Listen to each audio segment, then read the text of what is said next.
Hello mga listeners! Bago kayo magsimulang makinig sa kwento, sana ay huwag ninyong skip ang mga ads. Malaking tulong po ito sa amin upang maipagpatuloy namin ang paggawa ng mga kwentong maibabahagi sa inyo.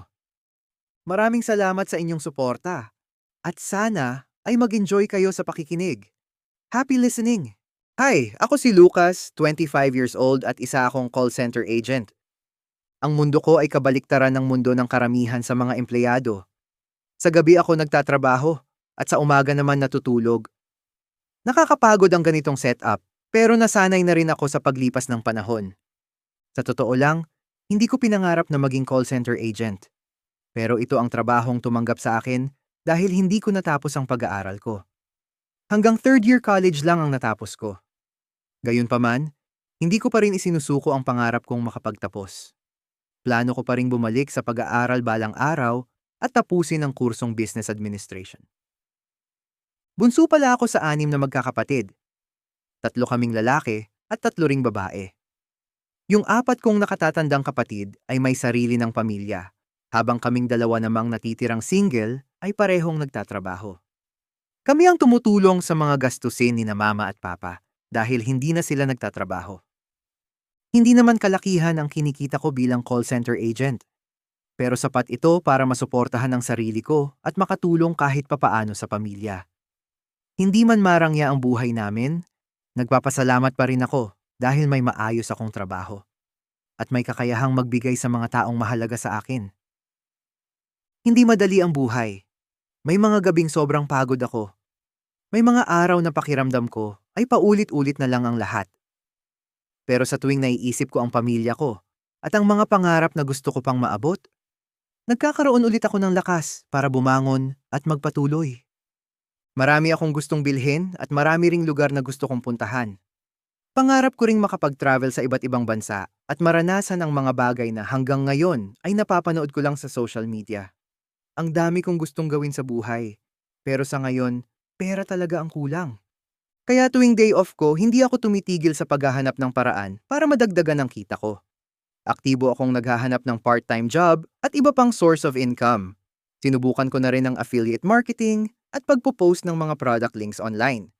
Kumikita naman kahit papaano, pero maliit lang at hindi sapat para maabot agad ang mga goals ko. Sinubukan ko rin mag-apply bilang virtual assistant dahil marami akong nakikitang kwento ng mga taong malaki ang kinikita sa ganong trabaho.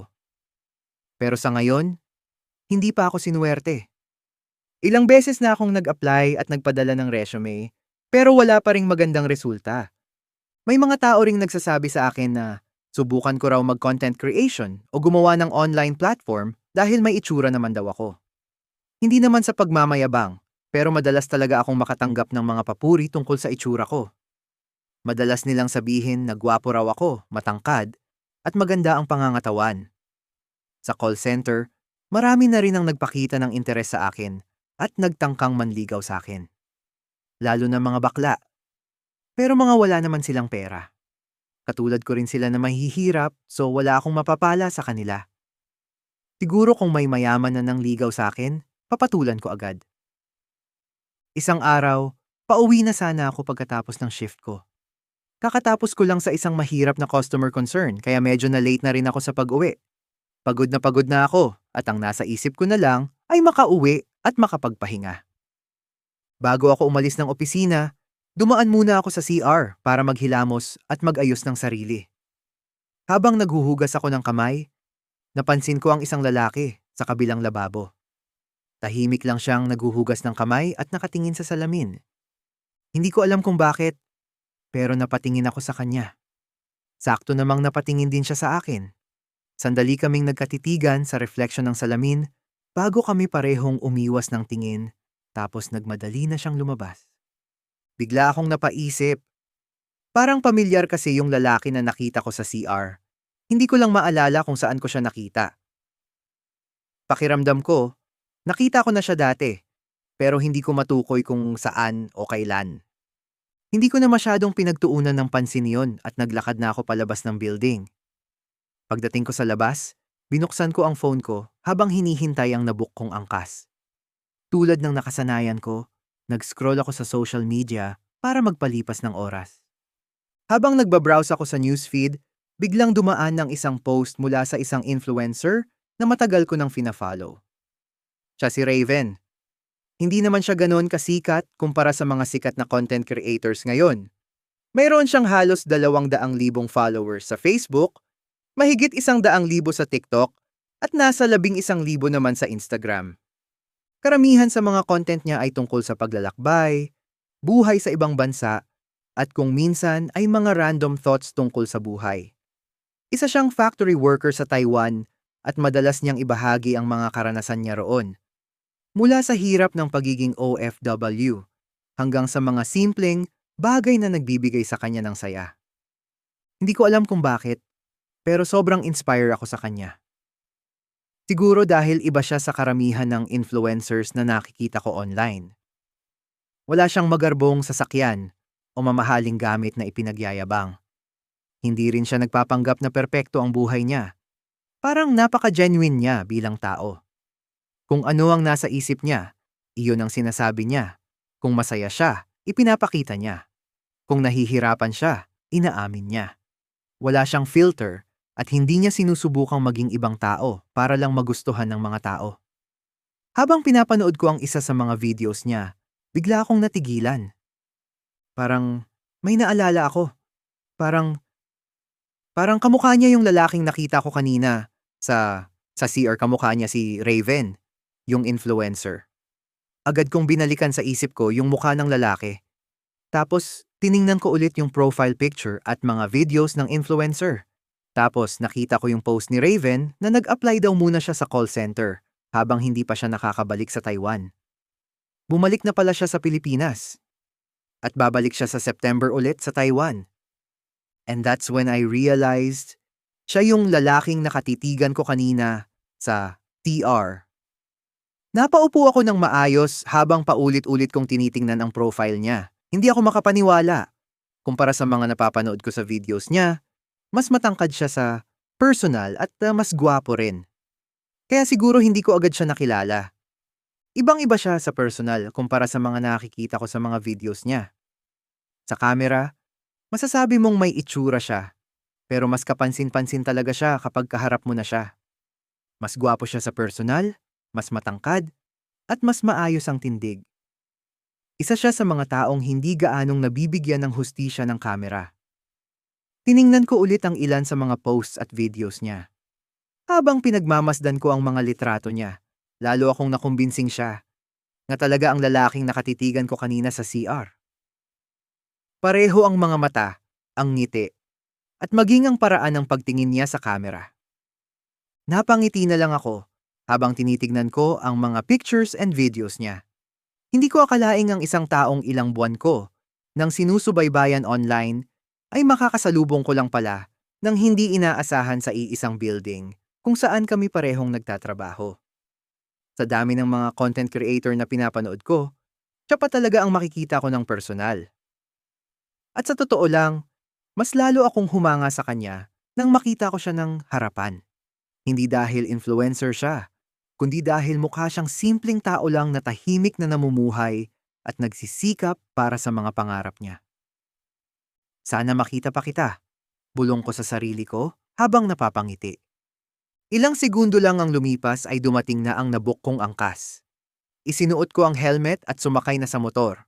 Habang umaandar kami, inilabas ko ang cellphone ko at pinatugtog ko yung kanta ni Olivia Rodrigo na Drop Dead habang nakasaksak sa tenga ko yung dalawang headset.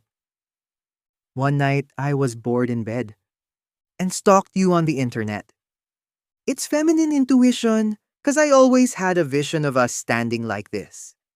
At si Raven ang naaalala ko sa kanta na yan. One time, sobrang avail namin at halos wala masyadong pumapasok na calls. Dahil wala kaming masyadong ginagawa, inaya ako ng best friend ko na si Melissa na mag-floor walk. Halika na Lucas, maglakad-lakad tayo. Baka makakita tayo ng mga gwapo. Natatawang sabi niya. Napailing na lang ako pero sumama rin. Ang ibig sabihin ng floor walk sa amin ay iikot lang sa production floor, makikipagkwentuhan sa mga kakilala, at bibisita sa mga dati naming kasama sa training na napunta na sa iba't ibang teams. Si Melissa, ang pinaka-close kong kaibigan sa buong call center. Simula pa nung training days, magkasundo na kami sa halos lahat ng bagay. Siya yung tipo ng kaibigan na kahit hindi kayo araw-araw magkasama, alam mong nandyan pa rin kapag kailangan mo. Masasabi kong solid talaga ang pagkakaibigan namin. At higit sa lahat, siya lang ang nakakaalam ng totoong pagkatao ko. Siya lang ang nakakaalam na mas attracted ako sa kapwa lalaki. Wala nang ibang nakakaalam sa opisina, kundi si Melissa. Hindi dahil ikinahihiya ko kung sino ako, kundi dahil ayoko lang gawing usap-usapan ng ibang tao ang personal kong buhay. Mas gusto kong tahimik lang at trabaho lang ang pinupunta ko sa opisina. At sa loob ng ilang taon naming magkaibigan, ni minsan ay hindi niya ipinagkalat ang sikreto ko. Kaya malaki talaga ang tiwala ko sa kanya. Habang naglalakad kami sa production floor, kung sino-sino ang binabati ni Melissa, madaldal siya masyado. Uy, ang gwapo nun ah! Bulong niya sabay pasimpleng turo sa isang agent na nakaupo sa dulo ng isang team. Melissa, tumigil ka nga, natatawa kong sabi. Ikaw? Wala bang pumapasa sa standards mo? Pang-aasar niya. Wala. Bulong ko habang natatawa, habang patuloy kaming naglalakad. Bigla akong natigilan. Sa kabilang dulo ng production floor, may nakita akong pamilyar na mukha. Isang mukha na ilang araw nang pabalik-balik sa isip ko. Si Raven. Nakaupo siya sa dulo malapit sa pwesto ng isa kong kasamahan sa training before. Tapos hinila ako papunta ni Melissa doon. Hi Alex! Kamusta ka dito? Tanong ni Melissa. Kasama namin si Alex sa training before. Pero ibang team siya napunta. Okay naman. Maganda pa rin. Charot! Sabi ni Alex sabay tawa. Sa tapat ni Alex, nakastation si Raven. Parang huminto ang paligid ko nang makita ko siya. Nag-angat siya ng tingin mula sa monitor niya at nagtagpo ang mga mata namin. Sa pagkakataong iyon, sigurado akong nakilala niya ako. At bago pa man ako makapag-isip ng dapat gawin, bigla siyang napangiti. Bigla akong na-conscious. Pakiramdam ko uminit ang mukha ko at hindi ko alam kung bakit. Agad akong umiwas ng tingin at nagpanggap na nakikinig sa usapan ni Alex at Melissa. Nang mag-lunch break ako, mag-isa lang akong kumain sa kantin. Magkaiba kasi ang schedule namin ni Melissa kaya wala akong kasabay noong gabing yon. Tahimik lang akong kumakain habang nagse-cellphone. Habang nakatutok ako sa phone ko, bigla akong nakarinig ng boses. Excuse me bro, pwede bang makishare ng upuan? Sabi ng boses ng lalaki. Agad akong napatingala. At halos mabilaukan ako sa nakita ko. Si Raven. Nakatayo siya sa harap ng mesa ko habang hawak ang tray ng pagkain niya. Sa dami ng bakanting upuan sa kantin, bakit sa mesa ko pa siya uupo? Oh, sige. Sagot ko habang pilit na kumakalma.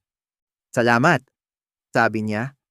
Ilang segundo kaming parehong tahimik, hanggang sa naglakas ako ng loob magsalita.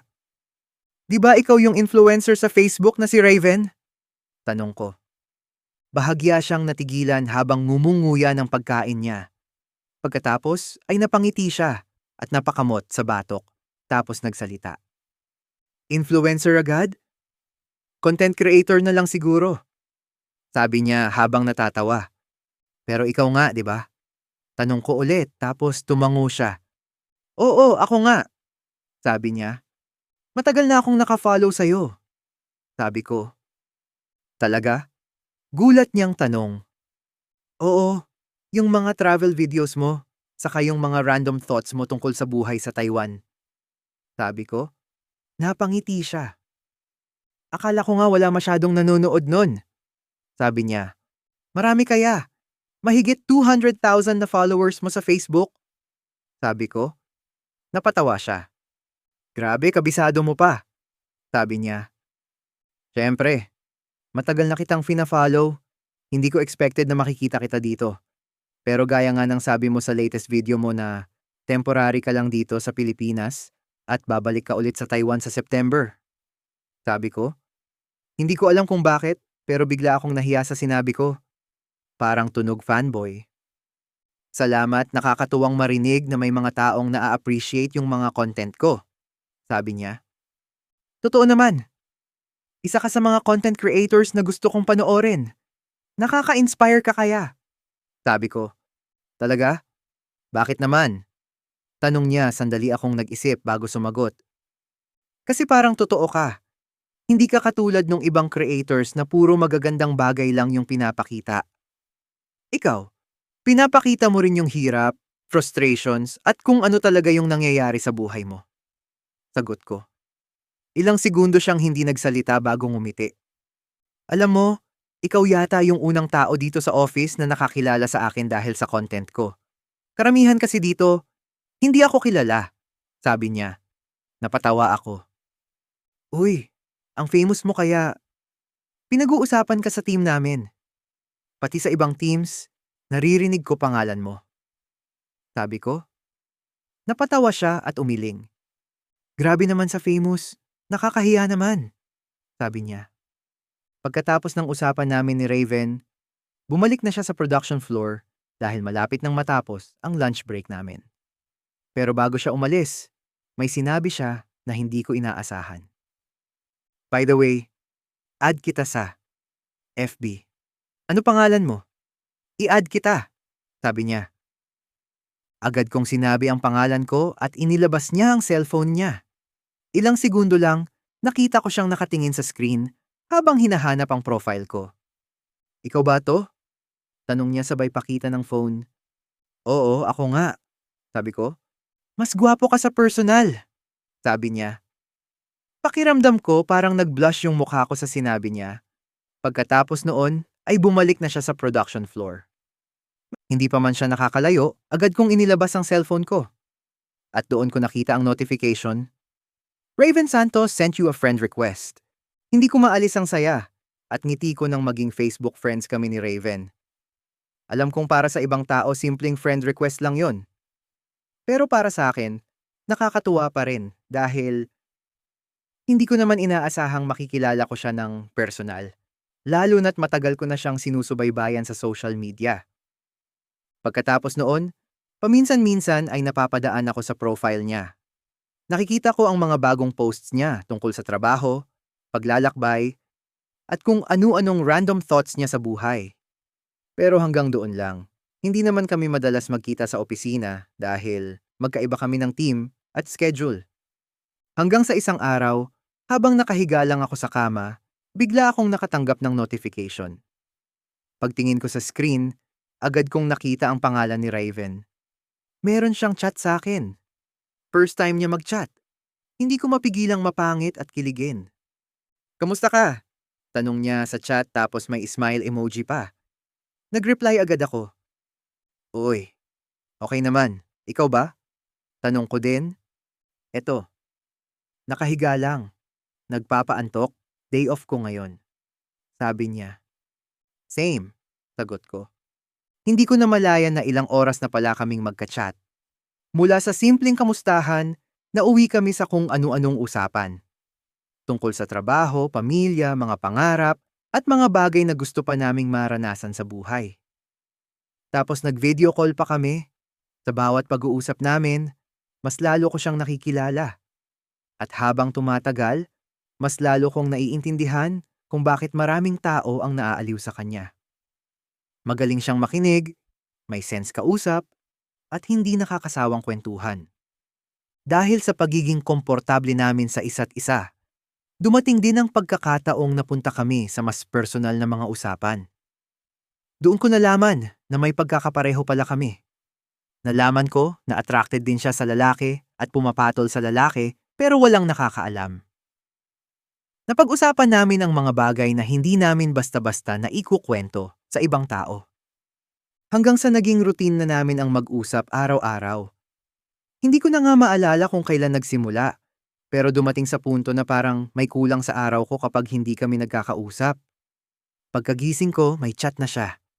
Bago siya pumasok sa trabaho, nag-a-update siya sa akin.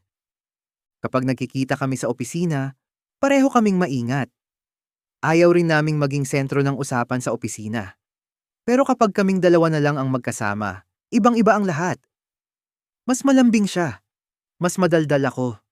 Mas komportable kaming ipakita kung sino talaga kami. Meron na rin nangyari sa amin na dalawa. Nagbembang na kami. At ako ang bottom. Magaling siya. At napapasaya niya ako.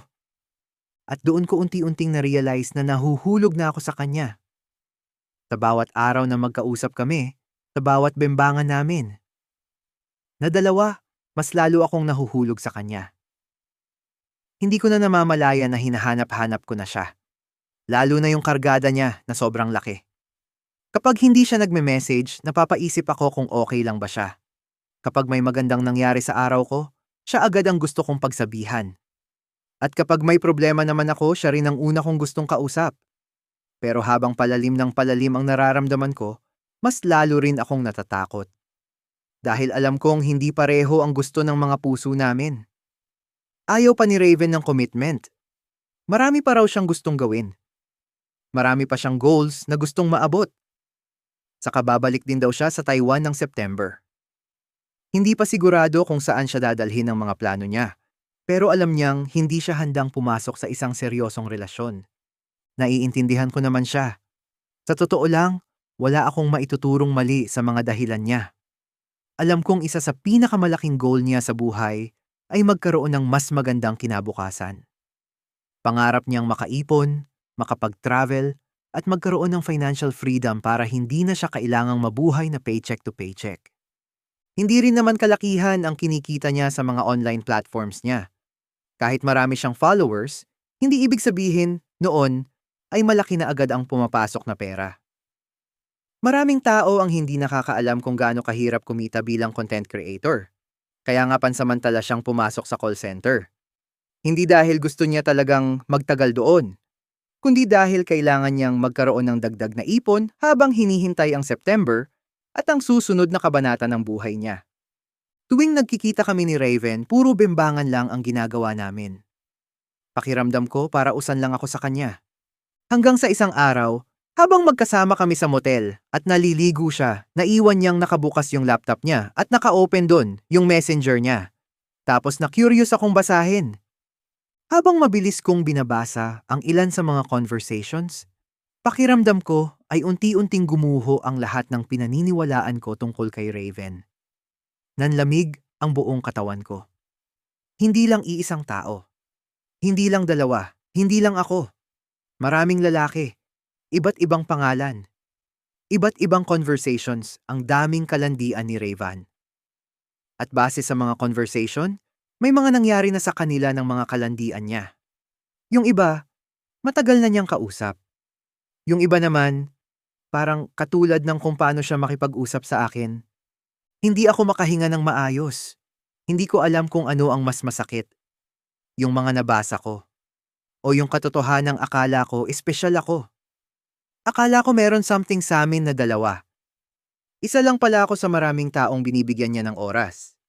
Isa lang pala ako sa maraming lalaki na kabembangan niya. Napaupo ako ng tahimik. Pinatay ko ang screen ng laptop at ibinalik ito sa dati nitong pwesto. Pagkatapos ay tumitig lang ako sa sahig. Nang lumabas si Raven mula sa banyo, agad kong itinago ang nararamdaman ko. Pinilit kong kumilos na parang wala akong nakita. Parang wala akong nabasa. Parang hindi ko nakita ang mga bagay na ilang minuto lang ang nakalipas ay bumasag sa puso ko. Ngumiti ako. Nakipagkwentuhan. I acted normal. Tapos nakipagbembangan pa rin ako sa kanya. Habang magkasama kami, ilang beses kong sinubukang tingnan siya sa mga mata at tanungin ang sarili ko kung kilala ko pa ba talaga ang taong nasa harapan ko. Pagdating ng oras para umuwi, sabay kaming lumabas. Tahimik lang akong naglalakad sa tabi niya. Marami akong gustong sabihin, pero wala akong lakas ng loob na simulan ng usapan kasi wala naman akong karapatan sa kanya. Hindi ko naman siya boyfriend, so hindi valid yung nararamdaman ko. Mag-ingat ka pa uwi. Mag-chat ka sa akin kapag nasa bahay ka na. Sabi niya, tapos hinalikan niya ako sa labi bago ako sumakay ng angkas pa uwi ng bahay. Hindi na ako nagsalita pa. Pagkatapos ng araw na yon, hindi na ako nagpakita sa kanya. Hindi ko na rin siya kinausap ng tulad ng dati. Araw-araw tinititigan ko ang pangalan niya sa Messenger. Ilang beses akong nagtatype at nagde-delete ng mensahe. Hindi ko alam kung sasabihin ko ba ang totoo o mananahimik na lang. Pero sa huli, Pinili kong magsinungaling. Ayokong sabihin na nasaktan ako. Ayokong aminin na nabasa ko ang mga bagay na hindi ko dapat nabasa. Ayokong magmukhang taong naghahabol sa isang lalaking malinaw namang hindi handang magbigay ng commitment. Kaya isang gabi, nagpadala ako ng mensahe. Raven, sa tingin ko kailangan na nating itigil ang namamagitin sa atin since wala naman tayong level. May ibang tao akong nagugustuhan at ayaw kong maging cause ka ng away. Namin. Sabi ko, matagal, bago siya nag-reply. Habang hinihintay ko ang sagot niya, kung ano-anong eksena ang tumatakbo sa isip ko. Baka magtanong siya. Baka pigilan niya ako. Baka sabihin niyang ayaw niya akong mawala. Baka sa wakas ay aminin niyang mahalaga ako sa kanya. Pero nang dumating ang reply niya, 2 linya lang yon. I respect your decision. Mag-ingat ka palagi. Sabi niya sa chat. Yun lang. Walang tanong. Walang paliwanag. Walang pagpigil. Walang kahit ano. Matagal akong nakatitig sa screen ng cellphone ko. Paulit-ulit kong binasa ang mensahe niya. At doon ko naramdaman ang sakit na hindi ko inaasahan. Siguro may parte kasi ng puso ko na umaasa. Umaasa na, kahit papaano, susubukan niya akong pigilan. Nasasabihin niyang mahalaga ako. Na may ibig sabihin ang lahat ng pinagsamahan namin pero wala. Parausan lang siguro ang tingin niya sa akin. Isa lang ako sa maraming lalaki na kabimbangan niya. Kaya sa mga taong akala nila ay kilala na nila ang isang tao base sa nakikita nila sa social media, hindi. Tandaan ninyo na ang social media ay isang maliit na bahagi lamang ng pagkatao ng isang tao. Kahit gaano pa karami ang videos, posts, pictures o live streams na mapanood ninyo, hindi pa rin nito kayang ipakita ang buong katotohanan tungkol sa isang tao. Minsan, yung taong nakikita nating masaya online ay may mga problemang hindi ipinapakita. Minsan, yung taong mukhang perpekto sa mga posts niya ay may mga bagay na hindi natin alam. At minsan, yung taong iniisip nating kilalang kilala na natin ay iba pala kapag nakilala na natin ng personal. Parang si Raven. Hindi ko pala talaga siya kilala. Huwag kang mahuhulog sa imaheng nabuo mo sa isip mo tungkol sa isang tao. Mahalin mo siya dahil sa kung sino talaga siya, hindi dahil sa version niya na nakikita mo sa internet o sa mga pangarap na binuo mo sa isip mo. At sa pag-ibig, hindi lahat ng taong mamahalin mo ay magiging sayo. Hindi lahat ng taong magpapasaya sayo ay mananatili. May mga taong darating para turuan ka ng mga aral na kailangan mong matutunan. At pagkatapos noon ay magpapatuloy na sila sa sarili nilang landas na hindi ka kasama. Don't miss out on our latest wild and unfiltered stories. Subscribe now to The Vibe is Unfiltered on YouTube and follow us on X, Instagram, and TikTok at The Vibe is Unfiltered. For extra updates and more kwento, like and follow our Facebook page, The Vibe is Unfiltered. Stay tuned! Mas marami pa kaming pasabog na story.